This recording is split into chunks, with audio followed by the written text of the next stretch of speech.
কোনো মূলধন ৩ বছরে সুদি মূলে ৫৬০ টাকা হয় এবং ৫ বছরের সুদি মূলে ৬০০ টাকা হয়, তবে সুদের হার কত শতাংশ ছিল? দেখো এখানে ৩ বছরের মাথায় সুদে মূলে পায় ৫৬০ টাকা এবং ৫ বছরের পরে সুদে মূলে পায় ৬০০ টাকা। আচ্ছা, ৩ বছর পরে ৫৬০ টাকা যদি পায় এবং ৫ বছর পরে ৬০০ যদি টাকা পায়, তাহলে এই ৩ বছরের পরে যে ৫ বছর, এই ২ বছর গ্যাপে কত টাকা সুদ পায়? সুদ পায় হচ্ছে ৪০ টাকা। এই দুটার ডিফারেন্স হবে ৪০। এখানে ২ বছরের অন্তর আর এখানে সুদের পরিমাণের অন্তর ৪০।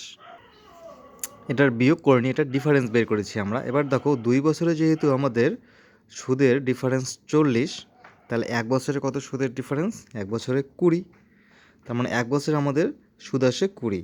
এবার দেখো ৫ বছরে ৬০০ টাকা হয়েছে, তাহলে ৫ বছরে যদি ৬০০ টাকা হয়, তাহলে ৫ বছরে আমাদের সুদের পরিমাণ কত ছিল?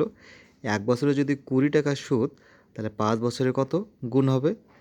২০ গুণন ৫, তার মানে ৫ ২০ আমাদের সুদের পরিমাণ হচ্ছে ১০০ টাকা। তাহলে এই ৬০০ টাকার মধ্যে সুদে মূলে, মানে সুদ এবং আসল মিলে যদি আমরা ৬০০ টাকা পাই, তাহলে এখানে আমাদের ৬০০ থেকে এখানে সুদের পরিমাণ কত? ৫০০ টাকা। ৬০০ থেকে যদি আমরা ১০০ বিয়োগ করি, তাহলে আমাদের আসবে ৫০০ থাকবে আমাদের আসল এবং সুদ হচ্ছে ১০০। তাহলে আমাদের বেরিয়ে গেল আমাদের আসল ছিল ৫০০ টাকা এবং ১ বছরে আমাদের সুদ দিয়েছে ২০ টাকা। ২০ টাকা ১ বছর সুদ দিয়েছে বলেই ৫ বছরে আমাদের সুদ হয়েছে ৫ গুণ ১০০ এবং সুদে মূলে ৫০০ আর ১০০ যোগ করে হয়েছে ৬০০। কিন্তু আমাদের চেয়েছে সুদের হার।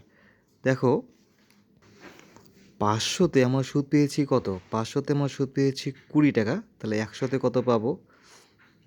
এটা দিয়ে এটাকে যদি কাটি, ৫ গুণ ১০০ আর এটাকে কাটলে কাটবো, সরি ২০ দিয়ে ৫০০কে কাটছি, তাহলে এখানে হবে ২৫। ২৫ গুণ ৫০০ আর ২৫ কেজি ১০০ দিয়ে কাটি, তাহলে আসবে আমাদের 4 অ্যান্সার হয়েছে আমাদের 4% সুদের হার ছিল।